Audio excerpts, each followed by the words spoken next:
You're very welcome. I'm Johnny Campbell, the host of the Shortlist and CEO and co-founder of SocialTalent. Welcome to episode 75 of the show. We're broadcasting from Dublin, Ireland on what is actually an unseasonably mild Wednesday afternoon, 10th of November. And for episode 75, we're going to be talking about how to build a hiring culture. For those of you who are newcomers to the show, you're very welcome. We are a show that broadcasts every week live on LinkedIn and YouTube. And for those of you listening live, we'd love your comments, and we're going to take those and I can try and answer those towards the end, because today's episode is a special episode where we're going to be replaying a chat from an event we ran a couple of months ago that was discussing this broader topic of building a hiring culture, because it's quite crucial right now for pretty much every organization out there in the great resignation who's struggling to hang on to talent. You have to really have the best recruiting and hiring excellence in the market to compete right now. But we wanted to dig into this concept of what is a hiring culture. And you might have been familiar perhaps with the concept of a recruiting culture before, but we're talking about a hiring culture. And as the number of vacancies in most organizations escalates as we grow back kind of post-core pandemic, it's really important that we don't just see hiring as the job of the recruiting team. You know, our experience with working with some of the best organizations with regard to recruiting excellence and hiring excellence is that they don't treat it as a job for just the recruiters. It's very much a team sport. It's an organizational muscle that needs to be flexed. It needs to be worked on. It needs to be developed to really develop what's called a hiring culture. It's a function that's aligned and woven into the very DNA of a company, not siloed to a single person or single team or department. We took this discussion to a new level with several panelists and interviews back in September of this year. I'm going to share with you one of those excerpts today on the show, and I'm going to rejoin you at the end of this conversation. It should take about 20 minutes to take any questions or comments that our live audience have. But joining us on the show and the interview I want to replay for you today was with Kelly Jones. And Kelly Jones is the SVP of Global and the global head of talent at Cisco Systems, an organization that many of you may know. If you don't, Kelly's going to explain a little bit more herself.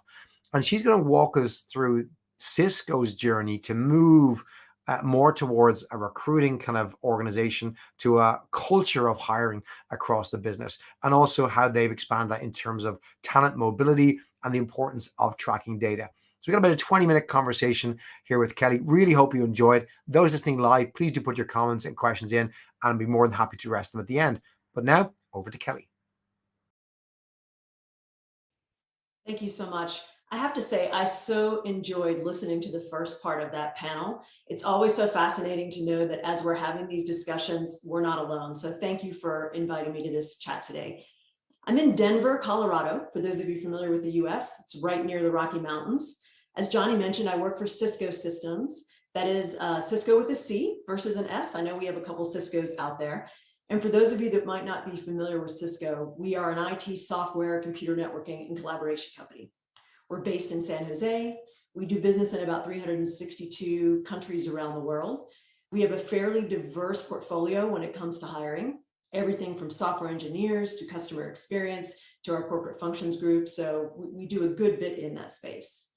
I've personally worked in talent acquisition for longer than I'd like to admit, because it puts a little bit of an age on me, but I would say more largely in the talent space. So I've been at Cisco about 14 years.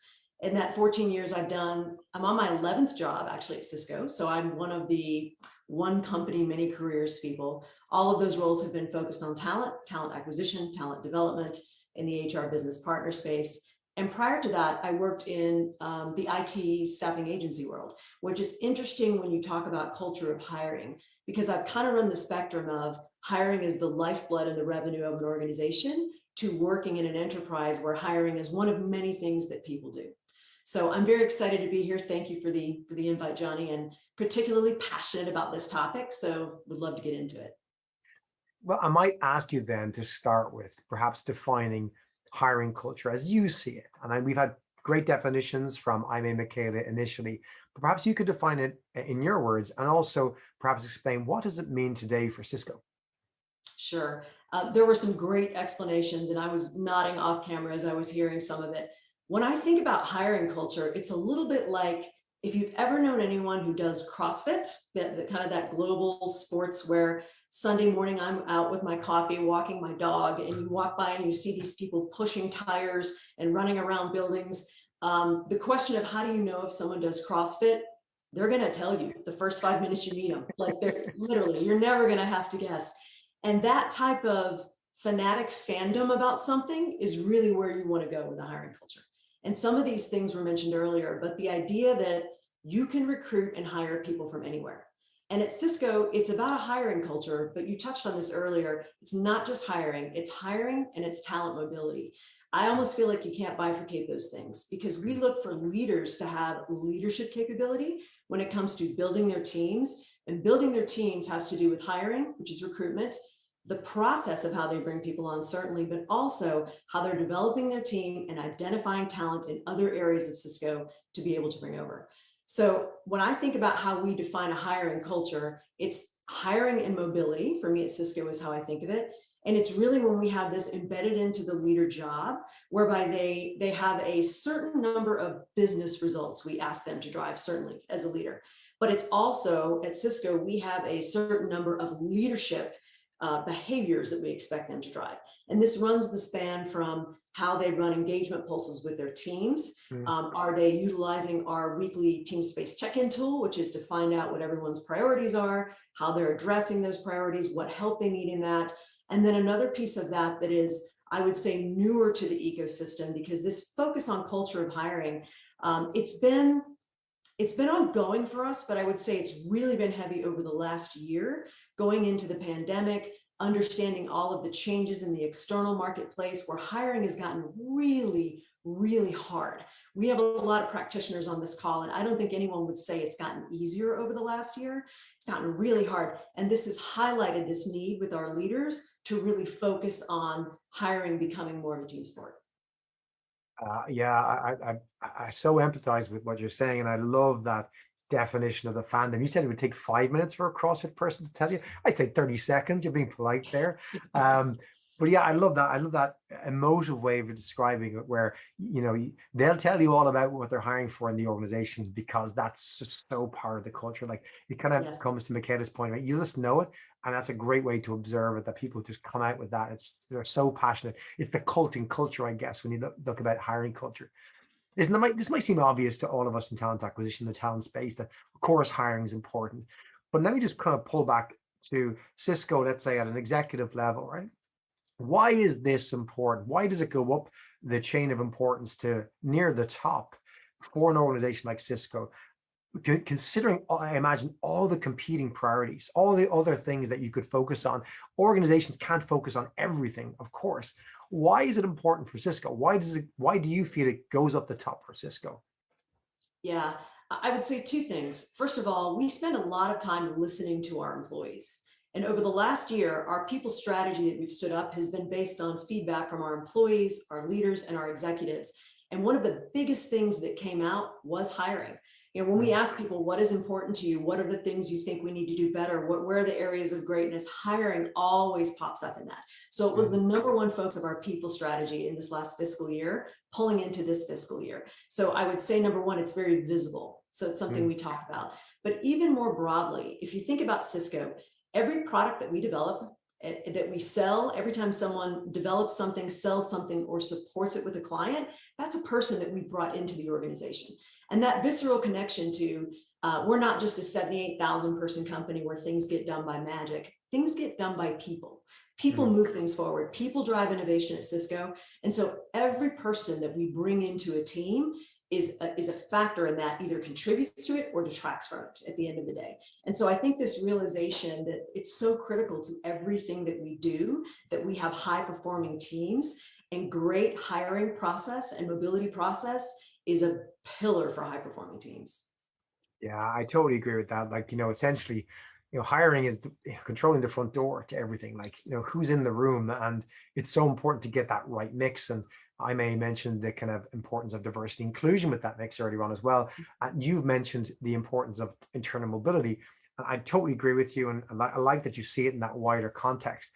I'm going to come back to you to maybe tease out a question related to what I asked our previous panelists, which is, what do you think are some of the barriers to internal mobility today? Because, with a great recruiting culture, you're probably nailing external talent acquisition, doing it really well.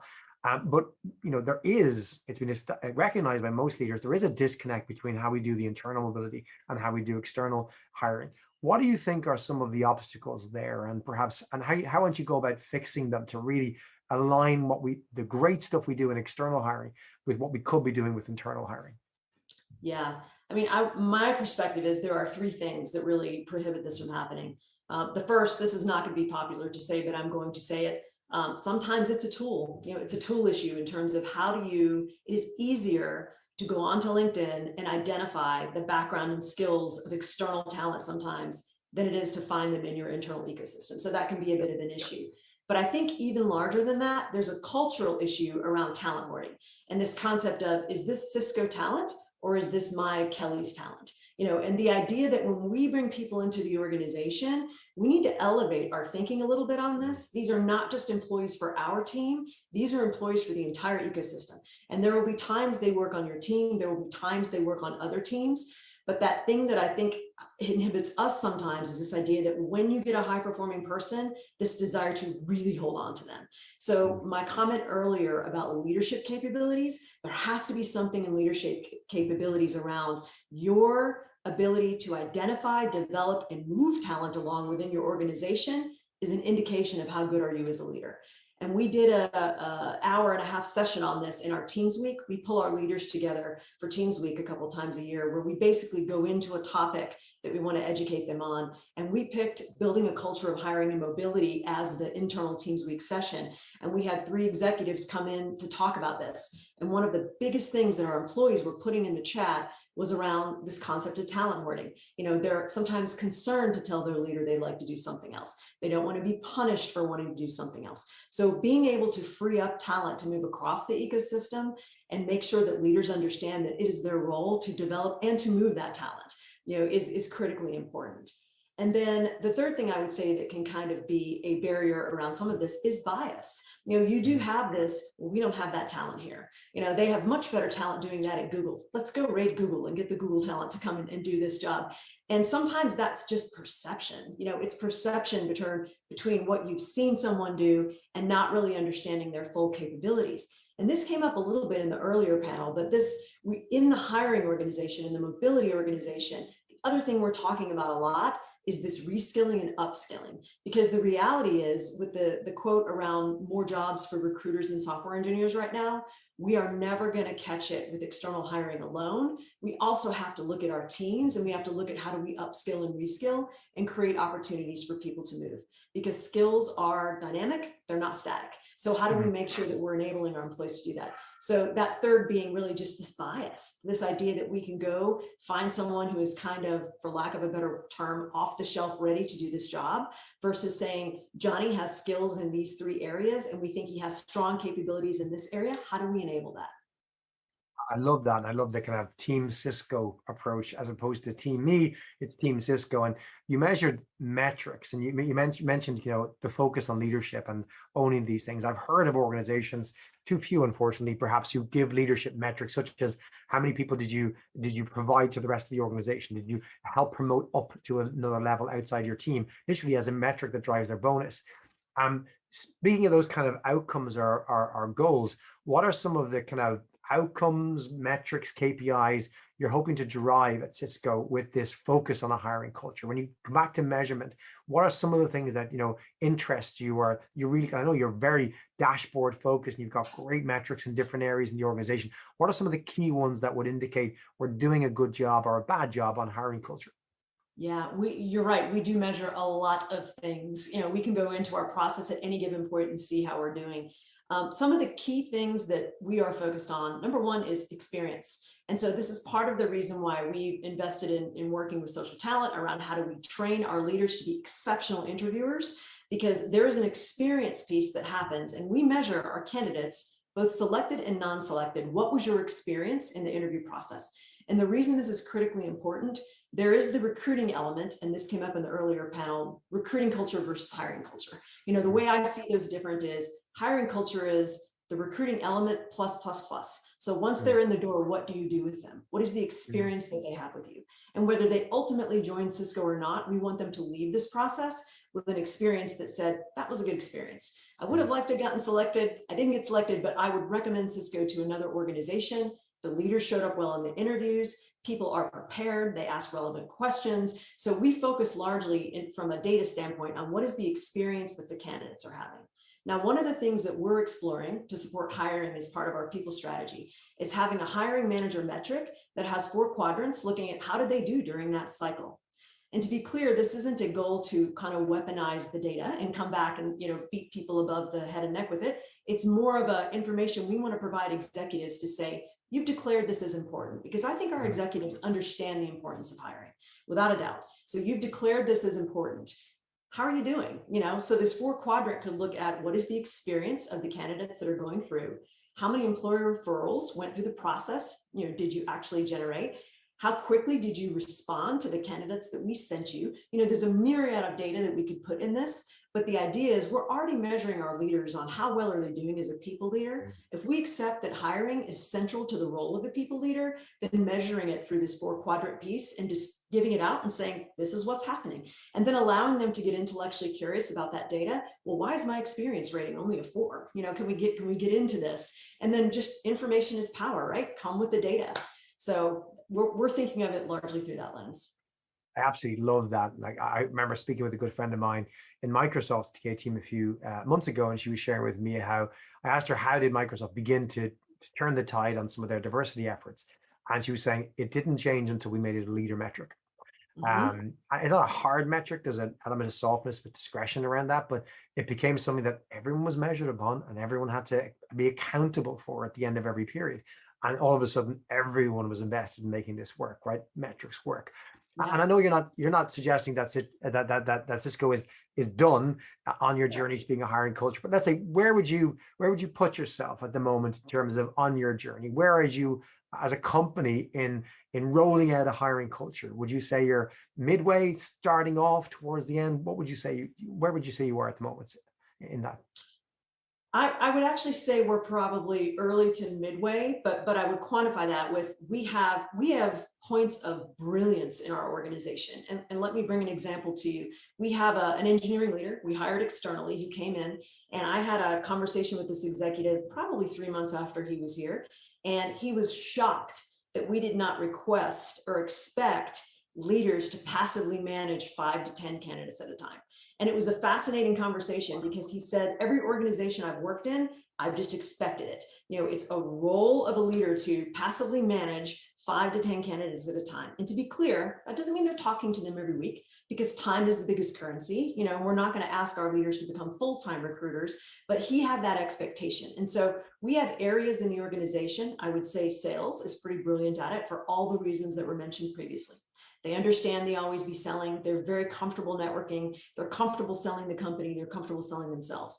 We have areas in engineering and customer experience that are pretty brilliant at it. Maria Martinez, who is an EVP in our 1X organization, we hired her to lead customer experience. And I will sometimes use her as an example when people say, I don't have the time. When you're asking someone or trying to train them as to how to be a talent attractor and they say, I don't have the time. One of the things we have in our back pocket is, well, Maria has the time.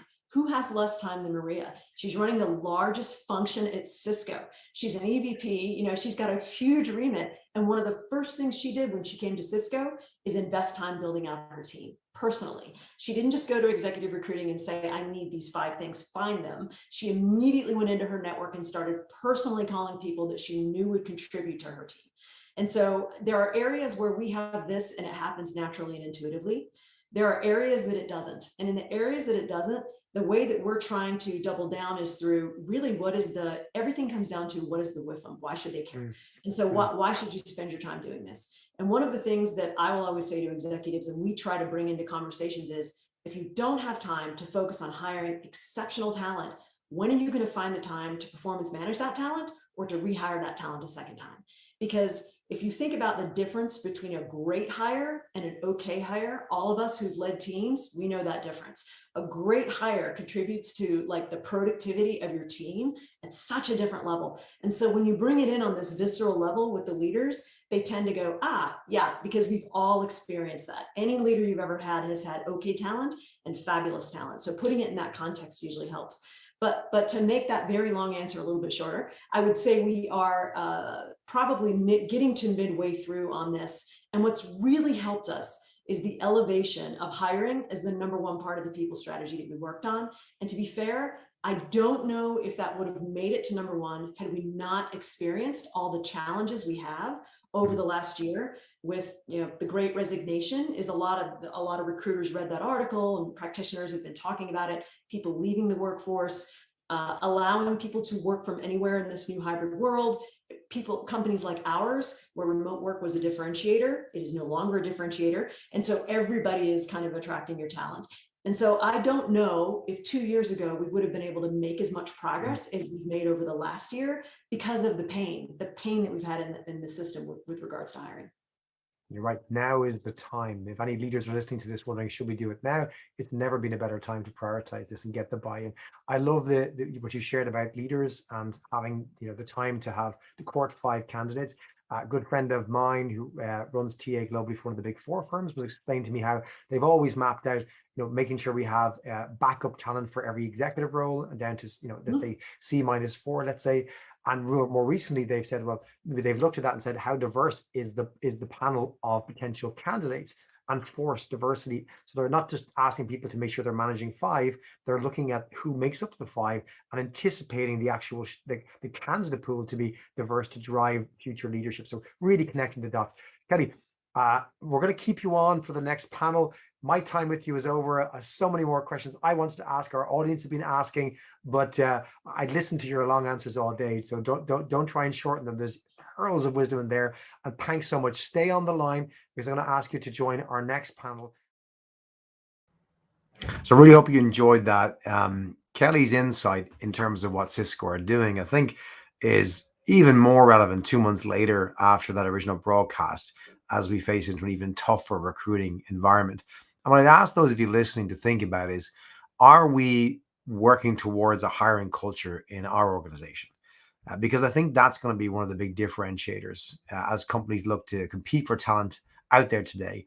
It's not just about how good your recruiting team is. You got to have a great recruiting team, of course, but you need to have a hiring culture across your business. That's what's going to be imperative to really make that work. So have a think about that as well. So next week, we're going to be back from the VP of Global Talent with Cisco to NBC Universal Media. That poster behind me in both of those earlier shot and now came from Universal Studios. Universal Studios are part of NBC Universal, one of the biggest media companies in the world. And Susan Village is the VP of Global Talent Acquisition, and she'll be joining me to talk about, from Hollywood to hiring, the importance of embedding diversity in your organization. NBC, you are doing some fantastic things.